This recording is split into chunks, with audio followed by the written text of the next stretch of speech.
जय जय रघुवीर समर्थ. शुकासारखे पूर्ण वैराग्य ज्याचे, वसिष्ठा परिज्ञान योगेश्वराचे, कवी वाल्मिका सारिखा मान्य ऐसा, नमस्कार माझा सद्गुरु रामदासा. जय जय रघुवीर समर्थ. सर्व श्रोत्यांना नमस्कार. आज आपण 160 हा श्लोक घेत आहोत. वाचून दाखवते. नको रे मना वाद हा खेदकारी, नको रे मना भेद नाना विकारी, नको रे मना शिकवू पुढीलांसी, अहम भाव जो राहिला तुझ पासी. आता नको रे मना वाद हा खेदकारी, आपला हा तुटे वाद संवाद तो हितकारी, असा हा ध्रुवपद असणारा आपल्या श्लोकांचा गट अगोदरच आपण पाहिला होता. आणि तिथे आपण सुसंवाद विवाद अशा ह्या दोन गोष्टींचा आपण ह्या संदर्भात खूप विचार पण केला होता. आता जिथे वाद असतो त्याचं मुख्य कारण म्हणजे विकार असतात आणि ते आपल्याला सर्वांचे चांगले परिचित आहे की ईर्ष्या, मत्सर, लोभ. आणि जिथे वाद असतो तिथे स्पर्धा खूप असते आणि स्पर्धामध्ये कोणीतरी दोन लागतं म्हणजे द्वैत असतं. तर हे ह्या सगळ्या गोष्टींचा आपण सुसंवाद आणि वाद ह्याच्यामध्ये आपण हे सतर्कपणे नेहमी स्वतःला सावध केले पाहिजे. आता समर्थ मग ह्याबद्दल आपल्याला काय सांगतात, काय करायचं. तर नको रे मना वाद हा खेदकारी. कारण आपल्या सर्वांचा हा अनुभव आहे की रोजच्या पण जीवनात आपला घरी पण वाद होतो आणि कुणाचा वाद होतो, मिसअंडरस्टँडिंग्स होतात. तो तिथे जिंकतो आणि हारतो ते महत्त्वाचं नाही, त्याच्यानंतर आपल्याला खेद होतो, अंतःकरणमध्ये खळबळ होते आणि मनाची शांती मेन म्हणजे एवढी कमावलेली असते ती बिघडून जाते. आता म्हणूनच समर्थ सांगतात की जिथे वाद होण्याचा संभावना पण असेल तर तिथे आपण थांबूच नाही, वादातून चटकन लगेच माघार घ्यावी. असं नको रे मना भेद नाना विकारी. आता संवादाची शक्यता दिसली. आता आपण पहिलीच ओळवर विचार करूया की समजा मला सुसंवाद किंवा संवाद किंवा डायलॉग करायचा स्कोप आहे आणि समोरचे लोक अशा मनस्थितीत आहे की ते माझं ऐकून घेणार आणि माझी पण मनस्थिती अशी की मी त्यांचं ऐकून घेणार आहे. मग अशा ठिकाणी डायलॉग म्हणजे दोन जणांमध्ये संवाद होतो. मग समजा आपण आता साधक म्हणून आपला आता टॉपिक अध्यात्मच असणार. मी समजून घेणार कुणाकडनं, तेव्हा त्याची पण पुढे नको रे मना शिकू पुढीलांसी ह्याच्यामध्ये पण ते दोन्ही ॲज ए वक्ता आणि ॲज ए श्रोता. आज मला वक्ताचा रोल आहे ह्या क्षणी, पण मी पण श्रोता म्हणून माझ्या श्रीगुरूंचं किंवा आमचे आचार्य इतके सगळे आहेत जितके ह्या वेदांत शास्त्रावर बोलतात त्यांचं पण माझी ऐकायचं म्हणतं ना ओपननेस पाहिजे. आणि जर मला ईर्ष्या मत्सर असेल, 6 विकार असतील तर जे ते सांगणार तसा मी अर्थ घेणार नाही. आणि म्हणून ईर्षेला बळी पडून आपण जर सहभागी झालो तर मग अंतःकरणात खळबळ निर्माण होते, खवळून जाते अंतःकरण होती. बघ तिने मला असं केलं तर मग मी तिला कसं पुढच्या वेळी दाखवते. आणि हे असं आतमध्ये रेंगाळत असतात विचार. जरी आपण वादात हारलो तरी पुढच्या वेळी मी तिची जिरवते आणि जिंकलो तरी बघ ह्यावेळी कशी जिरवली. काही करून त्या वादासंबंधी अंतःकरण खवळलेलं असतं, शांत नसतं, आनंद नसतो, तृप्ती शांती समाधान ह्या कुठे केलेल्या असतात. आणि मग असे हे दोन्ही प्रकारचे विचार जिंकून पण वादात आणि हारून पण रेंगाळत राहिला तर मग आपण हा सगळा अभ्यास करतो कशासाठी. ह्याचं मुख्य कारण आपण पाहिलं होतं मागच्या वेळी की अहंकाराची माशी भोजनात पडली तर आनंद घेऊ नाही शकत भोजनाचा. पुढे नको रे मना भेद नाना विकारी. आता भेद ह्याचा अर्थ काय की वादात नेहमी प्रतिपक्ष असतात आणि हे भेद अनेक विकार निर्माण करतात. आता शरीराचे 6 विकार हा पॉईंट वेगळा आणि इकडचा ईर्ष्या, मत्सर, राग, लोभ, अहंकार एक्सेट्रा हे सगळे विकार ह्याच्यामध्ये निर्माण होतो. भेद झाला तर आपल्याला माहिती आहे की जिथे मन तिथे संकल्प, जिथे संकल्प तिथे मन. आणि संकल्प जर दृढ नसला तर मग विकल्प सुरू होऊन जातात. हा मनाचा हा गुणधर्मच आहे, स्वभावच आहे. आणि मग जर आपण अशा भेदांमध्ये अडकलो तर मग ह्या सर्वांचा परिणाम म्हणजे काय होतं, मुख्य माझं चिंतन जे असतं आत्मचिंतन, त्याचं रूपांतर जीवाचा चिंतामध्ये होऊन जाते. ज्याने माझा अपमान केला त्याचा आणि मी ज्यांचा केला त्यांचा, दोन्ही वेने. तर आत्मचिंतन तर दूर राहते. आणि जेव्हा जेव्हा आपण एक खूप खूप खूप महत्त्वाचं वाक्य श्री गुरूंनी सांगितलं आहे की आत्मस्वरूपाचं चिंतन नेहमी सुख देतं, आणि त्या चिंतनापासून आपण जर दूर गेलो तर दुःख. तर जेव्हा जेव्हा मी आत्मचिंतन सोडून बाकी सगळ्या गोष्टींचं चिंतन करते तिथे सुख आणि दुःख हे द्वंद्व असणार आहे, नुसती सुखरूपता नसणार आहे. आणि जेव्हा जेव्हा मी स्वरूपाचं चिंतन करते कुठल्याही प्रकाराने तिथे मला सुखच आहे, कारण हे सुख सुखरूपतेकडे नेणारं आहे. त्यामुळे आपली दिशा कुठली पाहिजे, आपण मागे विचार केला होता की कॉम्पस, होकायंत्र हा सर्वांनी परत परत काटा तिकडे उत्तरेकडे जसा जातो दिशा सही दाखवण्यासाठी, तसंच हा आत्मस्वरूपाचं चिंतनाकडे मन हे सारखं वळवावं लागतं. त्यासाठी बुद्धीचा निश्चय एकदा झाला की मग मन वळवायचा पण आपल्याला खूप खूप प्रयत्न करावा लागत नाही. असं हे आपला नको रे मना भेद नाना विकारी. आणि असा हा आपला पॉईंट सविस्तर समजून घेतला. तिसरी जी ओळ आहे मला थोडं हसायला येतं, कारण फेस करते मी हे. नको रे मना शिकवू पुढीलांसी. माझ्याकडनं पण अशा होतात चुका आणि मला पण बोलतात दोन्ही वेने. आता श्री गुरूंनी आमची एक अशी एक म्हणतात ना पॅरामीटर्स ठेवलेले आहेत की ह्या क्षेत्रात जे पुढे गेलेले आहे. आता इकडे शब्दच आला आहे ना पुढीलांसी. आता पुढीलांसी म्हणजे काय, ह्या क्षेत्रामध्ये पुढे गेलेले म्हणजे काय, नाव लौकिकाच्या दृष्टीने नाही, पण ज्यांनी ह्याच्यामध्ये खूप आपल्याला दिसते की ती व्यक्ती चांगली साधना करते, अभ्यास करते, आपलं चिंतन मांडते, त्यांनी सांगितलेलं मला पण कळतं आणि माझी पण प्रोग्रेस होते, ह्याला आपण पुढीलांसी म्हणू. मग ते आपल्या वयोगटातले असो, आपल्यापेक्षा लहान असो, अगर आपल्यापेक्षा मोठे असो. आणि आपले श्रीगुरू तर ह्या सर्वांच्या उपर आहे. फक्त ते पुढीलांसी नाही पण हे सगळे, कारण श्रीगुरूंचं पण तेच आहे की मला जे कळलं ते ह्यांना कळवा आणि तुम्हाला कळलं ते जरांना समजवा. आणि त्याच्यामध्ये इगोज येता कामा नये. जिथे इगो आला मी काय समजून घेणार कोणाकडून असं, आणि मला इगो आला की मी किती छान बोलते मी काय समजणार. म्हणून पुढीलांसी नको रे मना शिकवू पुढीलांसी. भरपूर चिंतन केलेलं आहे, भरपूर अभ्यास केलेला आहे. मग हे नाही बघत बसायचं की ह्यांना अनुभव आला आहे का नाही आला आहे. जर अनुभव नाही आला तर त्यांचं काय ही जजमेंट आपण नाही करायची, ते आपलं कामच नाही आहे. त्यांना शिकवायचा उलटा प्रयत्न करू नये. एखादी गोष्टी आपल्याला नाही समजली तर त्यांच्याकडनं व्यवस्थित सुसंवाद साधून समजून घ्यावं. मला थोडंसं येतं आणि मग त्यांना अपमानास्पद बोलणे किंवा त्यांच्याशी हुज्जत घालणे जे पहिलेपासून ह्याच्यात हे करतात. माझ्याकडनं एकदा अशी ही म्हणजे मी तसं नाही पण हुज्जत वगैरे नाही, पण जोपर्यंत मला तो पॉईंट समजत नाही तोपर्यंत मला ब्लॉक लागलेला असतो. मग मी माझ्या श्रीगुरूंना कॉल करते, मग ते क्लिअर करतात. असं होतं. आणि दोन्ही पार्टींमध्ये चांगलं अंडरस्टँडिंग असल्यामुळे तो विवादात जात नाही तो भाग.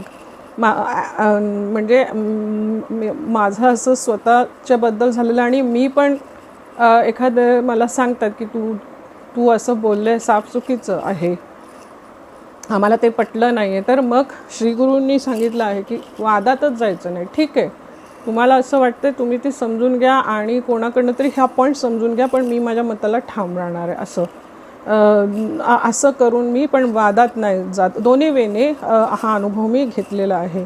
आता मी मुक्त झाले की नाही, समोरच्यांनी चिंतन नाही करेन, समोरचा मुक्त झाला नाही तर मला कशाला असं विचारतो, हे मी नाही चिंतन करायचं. ते मुक्त झाले आहेत की नाही ह्याचं चिंतन करणं आपलं काम नाही आहे, पण जनरली आपण हे असंच करतो. आता जे शास्त्र सांगतात एक मात्र त्यांना पारखायचं की ते वेदांत शास्त्राला धरून बोलतात आहे ना, नको ते विचार आपल्या गळ्यात मांडत नाही आहेत ना, बांधत नाही आहेत ना.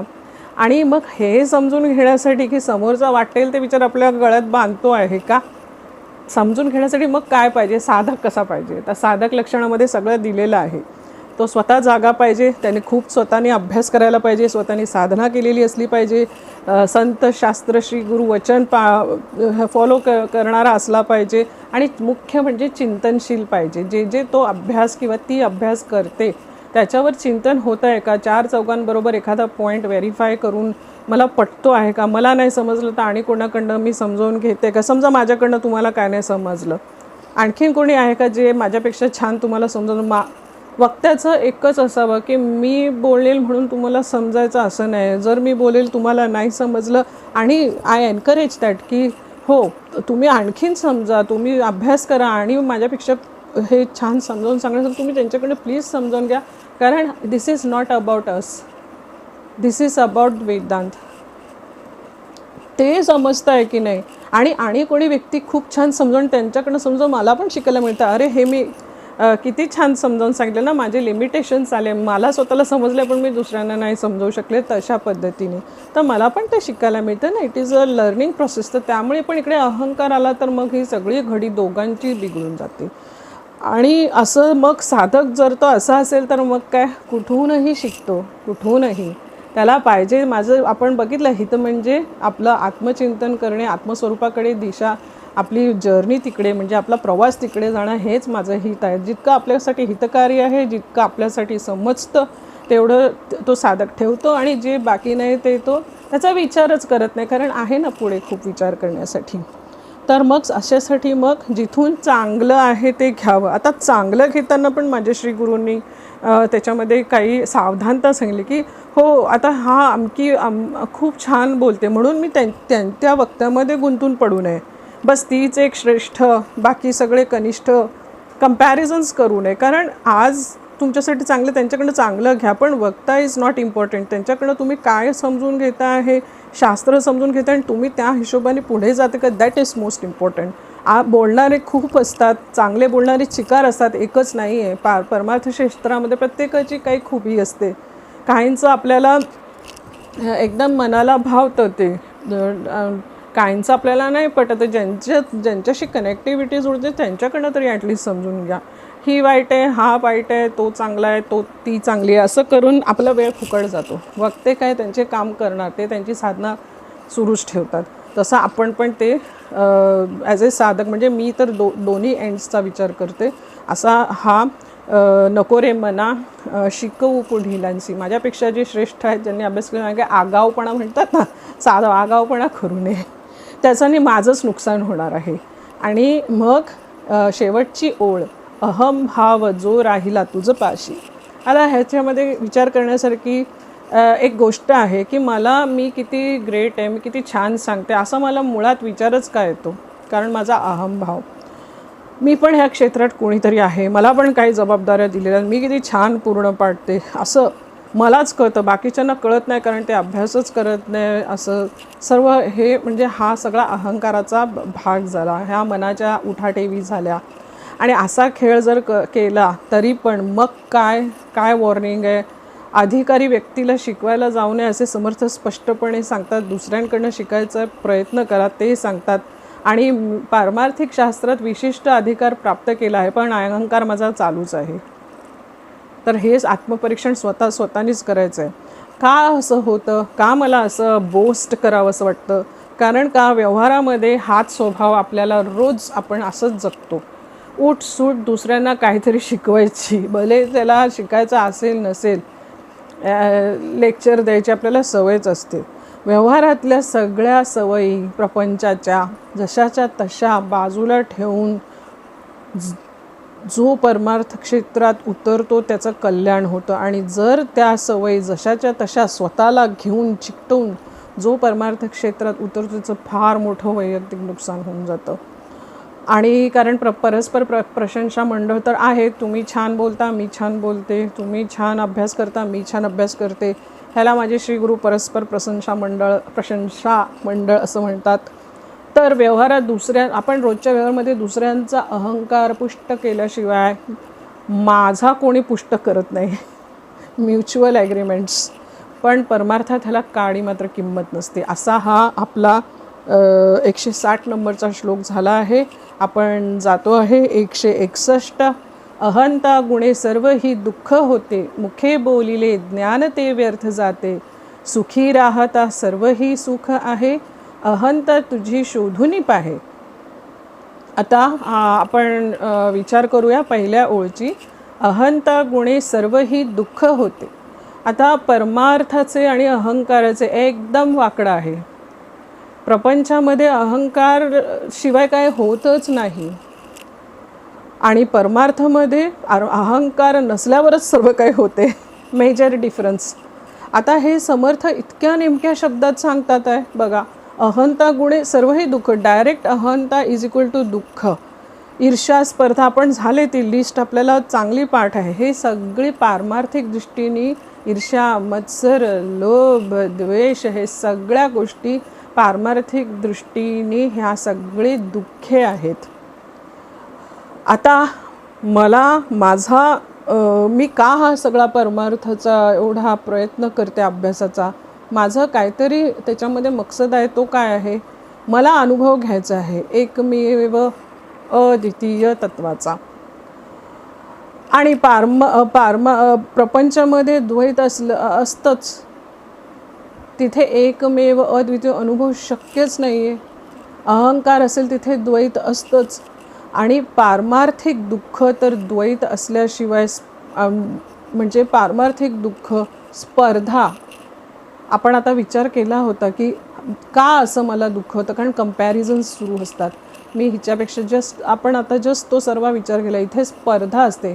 जर आपण भगवंताला समोर ठेवून सगळं कार्य निष्काम कर्म, मी भगवंताला चांगल्या वाटण्यासाठी एवढं प्रयत्न करते, मी एवढं सुंदर काम करेन, मी इतकं छान वक्ता बनेन आणि मी तेवढंच छान श्रोता पण राहीन, कारण भगवंतापुढे तो साक्षी आहे. मला एक खूप उत्तम श्रोता पण बनायचं आहे, मला छान वक्ता पण बनायचं आहे. सध्याचं पारमार्थिक सर्कलमध्ये मी बोलते. प्रपंचामध्ये मला खूप छान, मला आई म्हणून माझ्या पोरांनी माझी मम्मी खूप छान, हा माझा गोल. म्हणून त्यांनी मला चांगलं बोलावं माझी अपेक्षा असतेच ना.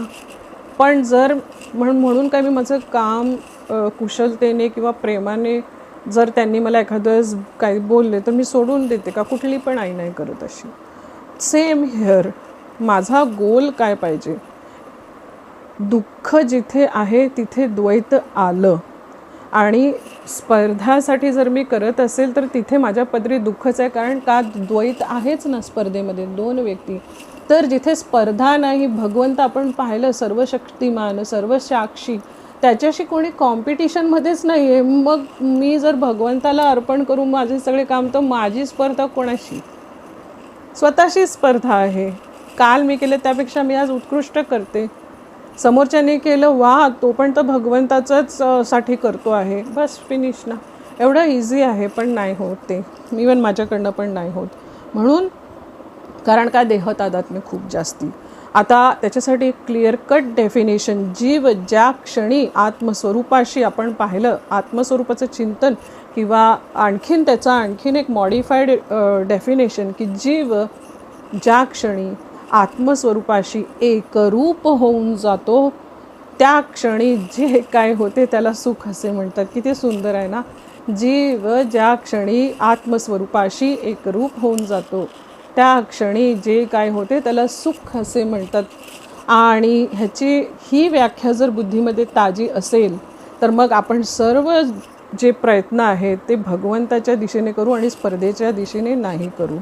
आणि ज्या क्षणी आत्मस्वरूपापासून जीव दूर जातो त्या क्षणीच त्याला दुःख म्हणतात. आपण पहिले सुख आणि दुःख ह्याचं डेफिनेशन पाहिलं होतं. अनुकूल संवेदनीयम सुखम, प्रतिकूल संवेदनीयम दुःखम. हे टेक्निकल डेफिनेशन आहे. पाठ करण्यासाठी छान आहे, पण जर मला समजायचं आहे तर मग समजण्यासाठी हे एकच डेफिनेशन मला खूप आवडतं की जीव ज्या क्षणी आत्मस्वरूपाशी एकरूप होतो त्या क्षणी त्याला सुख म्हणतात, आणि तो जेव्हा आत्मस्वरूपापासून दूर जातो त्या क्षणी त्याला दुःख म्हणतात. आणि हा आपला अनुभव आहे. भगवंताचं नाम घेताना कधी दुःख होतं का आपल्याला? मुळात आपण दुःखी होऊन त्याचं नाम घ्यायला बसतो आणि नाम घेता घेता दुःख विसरून जातो. फक्त भगवंत लक्षात येतात जर आपण प्रामाणिकपणे हे करत असाल तर. असं हे आपण हे पाहिलं. ही ओळ की सुखी राहता सर्व ही सुख आहे. याचा अर्थ मुखे अहंता गुणे सर्व ही दुःख होते, मुखे बोलिली ज्ञान ते व्यर्थ जाते. आपण आता ह्या पॉईंटला येतो आहोत की जिथे अहंकार जागा आहे. आता बघा, माझंच उदाहरण घेऊ. माझा अहंकार जागा आहे, मला माहिती आहे तो जागा. आता तिथे ज्ञान असलेलं बोललं गेलं तर ते सगळं व्यर्थ जातं, कारण अहंकार जागा आहे. समोरच्याला पण ते फील होतं. आणि जर तत्त्वज्ञान सांगणारा खूप छान तत्त्वज्ञान सांगतो, चांगले नोट्स काढतो भरून टॅब्स, आणि त्या सांगताना पण मांडणी पण खूप व्यवस्थित असते, खूप सुंदर असते, पण अहंकार जर ते असणार त्याच्यामध्ये की मला ह्यांनी ऐकलं माझी तारीफ कराणी नाही केली, कुठे म्हणू अहंकार. जेव्हा तुम्हाला छान छान म्हणतं मला बरं वाटतं, पण माझी दखल कोणी घेत नाही. आज किती 10च व्ह्यूज ह्या प्रवचनाला, गेल्या वेळी तर ओ हो 900 कसे काय, आणि आता किती 15-20च झालं. दुःख. काय फायदा त्या ज्ञानाच्या, त्या नोट्सच्या, जर मी अशी ह्याच्यासाठी माझा गोल आहे का तो. असं आपण हा मुखे बोलिले ज्ञान ते व्यर्थ जाते. मला हा खूप आवडला. किती पण मुखाने ज्ञान तुम्ही बोला, छान बोला, पण जर तुमची गाडी इकडे घसरली काय उपयोगाचं नाही आहे ते. म्हणून नकलीपणाने आपण जेव्हा बोलतो किंवा नकली नम्रता दिसून येते जेव्हा वक्ता असं बोलतो तेव्हा, आणि तसा त्यांचा परिणाम पण श्रोत्यावर होत नाही. श्रोत्याला पण माहिती असतं. मग आता जबाबदारी आली कुणावर.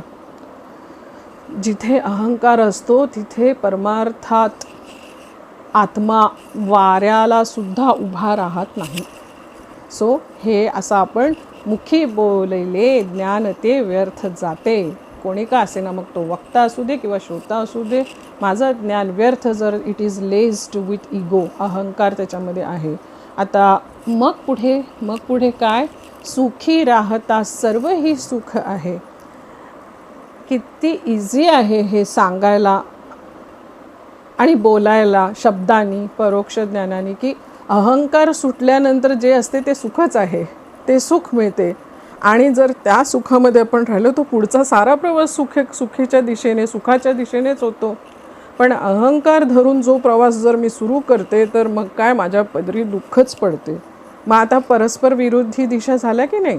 सुखासाठी अहंकार सोडावा आणि दुःख पाहिजे असेल तर तो धरून ठेवावा, आणि दोन्ही विरुद्ध दिशेला आहे.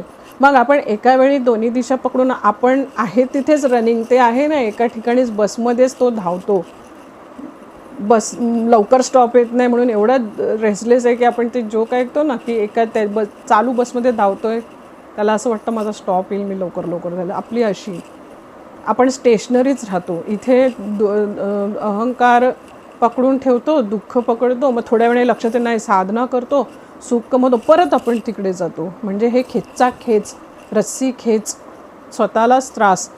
आणि हा आता एवढा मोठा लांबचा प्रवास करायचा, आपण तेवढा लेट सुरू केला, आणि आता एकदम विरुद्ध दिशेनेच आपण जर, आणि ह्याची पर्सेंटेज किती, जर अहंकार धरून दुःखाची माझी पर्सेंटेज 75% असेल आणि अहंकार सोडते मी फक्त 25%, स्पीड काय आहे, माझ्या कामाचा वेग काय आहे, मग कुठल्या दिशेने मी जास्ती स्पीड हिली जाते आहे जरी मी परमार्थ करते तरी. So very logical, very mathematical हे इक्वेशन आहे.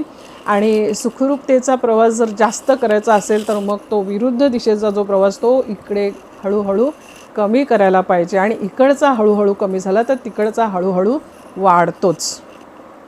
असं हे आपण हा पॉईंट पाहिला. आणि आता आपण आहोत ह्याच्यामधली लास्ट जी ओळ आहे, अहंता तूची शोधून पाहे.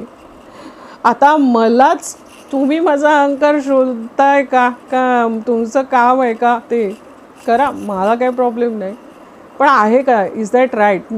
तुम्ही जर माझा अहंकार शोधायला गेला तर तुमचा कोणी शोधायचा, मग मी शोधायचं. तर किती सुंदर वर्म सांगितलं आहे समर्थाने. आपला अहंकार जर आपणच शोधला तर त्याच्यावर आपणच काम करू शकतो ना. दुसऱ्यांना काय करायचं, आपल्याला काय घेणं देणं त्याच्याची. दुसऱ्यांच्या लक्षात येईल नाही येईल, तूच तुझा अहंकार शोधून काढ. अहंता तूची शोधून पाहे. आपल्याला आपला अहंकार जागा झाला आहे जर आपण तेवढे सावध असू, भानावर असू, तर आपल्याला लगेच कळतं. आणि स्वतःशी प्रामाणिकपणा जर ठेवला तर समजतो की आता मी ना अहंकाराच्या तावडीत आलेली आहे. मागे आपण बघितलं कसं चढतं ते रजगुण तमगुण अशी. गुणांच्या तावडीत मी आलेली आहे, माझा अहंकार एवढा जबरदस्त आता ह्या क्षणी जर आहे, मग काय करायला लागते, जर सुखरूपतेकडे म्हणजे आता आणि मग त्याच्यासाठी मग म्हणून सत्वगुणची इम्पॉर्टन्स आहे की कसं आपण सत्वगुण वाढवायचं. जरी आपण कॅच केलं स्वतःला, तिकडच्या तिकडे नामस्मरण केलं, तिकडच्या तिकडे गुरूंचे पाय आठवले, नाही नामस्मरण एवढा राग आला, श्री गुरूंचे पाय, त्यांचं मुख प्रसन्न वदन म्हणतात ना, ते आठवलं तर बस पुढचं नुकसान होण्यास, दुसऱ्यांचं नुकसान आणि स्वतःचं नुकसान, त्या गुणांच्या तावडीतनं जे नुकसान होतो त्याच्या कचाट्यात सापडून अहंकारमुळे तो कमी करता येतो आपल्याला. तर माझा अहंकार असा जागा झाला आहे की नाही हे सर्वात पहिले कुणाला कळतं, मलाच कळतं. कारण आपण बघितले 3 प्रकारचे अहंकार असतात, एक सामान्य, एक विशेष आणि अहम ब्रह्मास्मीला जो कधीही येत जात नाही, तो आहे तिथेच आहे. आपण त्यालाच साक्षीत्व, मीच माझी साक्षी. आणि आपला अहंकार जर आपणच बारीक नजर ठेवली तर दुसऱ्यांच्या अहंकार नजर ठेवायला टाईम कुठे आहे. माझा अहंकार मीच पकडत गेली, त्याच्यामध्ये चेंजेस करत गेली, तर मग दुसऱ्यांचं म्हणजे असं नाही की मी एकदम 100% स्वतःचा अहंकार बघते. अजून प्रोग्रेस आहे ना, सुरू आहे आपली प्रोसेस, वर्क इन प्रोग्रेस मला म्हणायचं होतं, ते सुरू आहे ना. पण जर मी 25% दुसऱ्यांचा आणि 75% माझा अहंकार शोधला तर हळूहळू मी 50-50 करते, नंतर 75% माझा अहंकार शोधायचा प्रयत्न करते आणि नंतर 100% माझा अहंकार शोधायचा. जर मी 100% स्वतःचा अहंकार शोधायचा प्रयत्न केला तर बाकीच्याचा 1% पण माझ्या इथे प्रवेशच नाही आहे दुसऱ्यांच्या अहंकारचा विचाराबद्दल. आणि हा गोल असला पाहिजे. असा हा आपला अहंता तुझी तूच शोधून पाहे, असा हा आपला विचार पूर्ण झाला. आणि आता आज आपण चाललो आहोत 162. अहंता गुणे नीती सांडी. अहंता अहंता अहंता ह्याचंच हॅमरिंग सुरू आहे. अहंता गुणे नीती सांडी विवेकी, अनीती बळे श्लाघ्यता सर्व लोकी, परी अंतरी सर्व ही साक्ष येते, प्रमाणांतरे बुद्धी सांडून जाते. अहंता गुणे नीती सांडी विवेकी. आता इथे एक खूप सटल म्हणजे खूपच विचार करण्यासारखा पॉईंट सांगितला आहे की अहंता गुणे नीती सांडी विवेकी. अहंता असली तरी विवेकी व्यक्ती आहे, पण जर त्याच्यामध्ये अहंता जास्त असली तर काय होतं त्याचं डिस्कशन आहे इकडे. आता विवेकी आहे मी म्हणा, माझंच उदाहरण, मला माहिती आहे सत्य काय असत्य काय, एवढा अभ्यास करते ना, नित्य काय अनित्य काय आहे, मिथ्या काय आहे, सत्य काय आहे, सर्व टर्मिनॉलॉजीज माहिती आहे. देहादी जगत मिथ्या आहे, मी सुखरूप ब्रह्म आहे, विषयात सुख नाही, ह्या सगळे पारमार्थिक विवेक आहे. पण जर माझ्यामध्ये नीती नाही आहे तर विवेकाला नीतीचे खूप मोठे सहाय्य असते. आता अहंतेमुळे विवेक साधून देणारी नीती जर आपण सांभाळली नाही तर मग अहंता गुणे, इथे नीती शब्द का आला, अहंता गुणे नीती सांडी विवेकी. मी आता ब्रह्मज्ञ झालो, मला एवढं ज्ञान आहे, मला समाजाकडनं एवढी मान्यता मिळते आहे, त्यामुळे मला नीती आणि बंधनाची गरज नाही असे वाटू लागते. ह्याच्यासारखी शोकांतिका परमार्थात नाही. सॅडेस्ट त्यापेक्षा करूच नाही परमार्थ. अहंता गुणे नीती सांडी विवेकी. विवेक आहे पारमार्थिक पण अनीती ट्रॅजिक.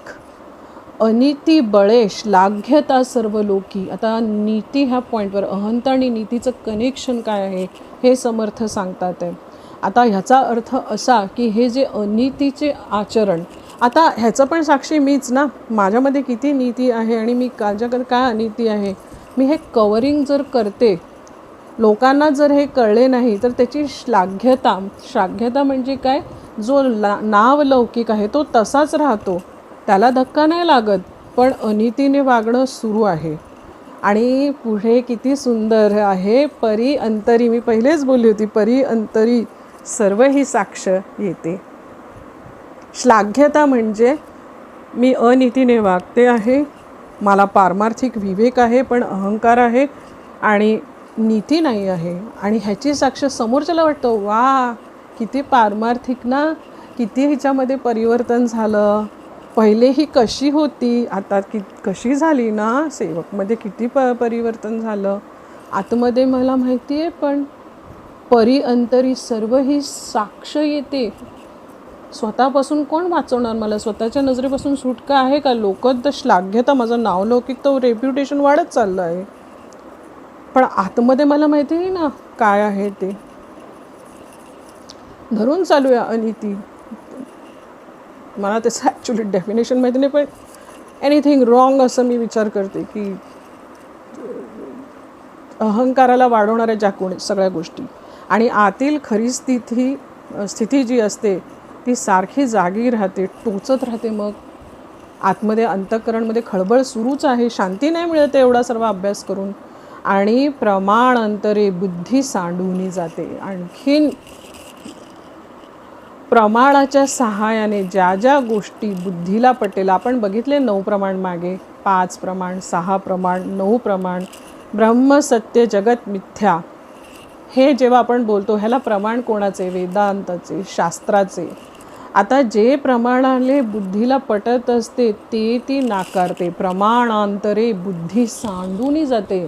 प्रमाण आहे शास्त्र, संत, श्रीगुरु वचन, ह्याचा सर्व अभ्यास केला तरी माझी आपण काय विचार केला होता, जोपर्यंत बुद्धीचा किती इम्पॉर्टंट आहे मनाचा आणि बुद्धीचा कनेक्शन. माझं संकल्प सिद्धीला जेव्हा जाईल जेव्हा बुद्धीचा निश्चय होईल.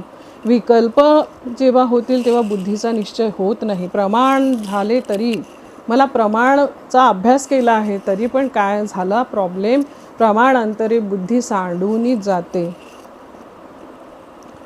शास्त्राचे प्रमाण सगळं आहे पण पटत नाही बुद्धीला, अजून निश्चय झालेला नाही, संदेह सुरूच आहे. मग मला कोण काय, आणि वरतून माझा अभ्यास एवढा चांगला आहे, मग एक थाट सुरू होतो, तू कोण मला सांगणारी? मला माहिती आहे एवढं, मी गेले 4 वर्षापासून ब्रह्मसूत्रावर बोलली आहे, आता मनाचे श्लोक तू मला सांगणार? आता मीच जाणता झाली. आता मला देव पण नाही समजावून सांगू शकणार, कारण मी जाणता ना, मला सगळं कळतं, सर्व शास्त्र समजतं, सगळं कळलेलं आहे. श्री गुरूंनी सांगितलं जा ब्रह्मसूत्र समजावून सांग, मग काय समजतात तुम्ही मला? आता अशा व्यक्तीला तर देव पण समजावून सांगणार नाही जर असा थाट असेल तर. म्हणून देवसुद्धा काही सांगू शकत नाही अहंकाराचा पगडा असेल तर, कारण आज जाणता आहे ना, सर्व समजतं ना, मग तुला देव तरी काय सांगणार? तो सगळं जाणतो, तुला सांगायची काही गरज नाही. श्रीगुरू पण भानगडीत नाही पडणार, ते पण नाही करेक्ट करणार, असं आहे. तर हा सगळा आपण विचार करून आजचं खूप अहंता ह्याच्यावर खूपच लांबा डिस्कशन झालं आणि समर्थाने जागोजाग आता किती आपल्या बुद्धीला ते पटतं आणि किती आपण ते रिटेन करतो हे पण सगळं भगवंताच्या हातात आहे. पण प्रयत्न मात्र आपण नक्की सोडू नये तुम्ही आणि मी. असा हा विचार आपला पूर्ण झाला आणि पुढच्या वेळी भेटू. जय जय रघुवीर समर्थ. जय श्रीराम.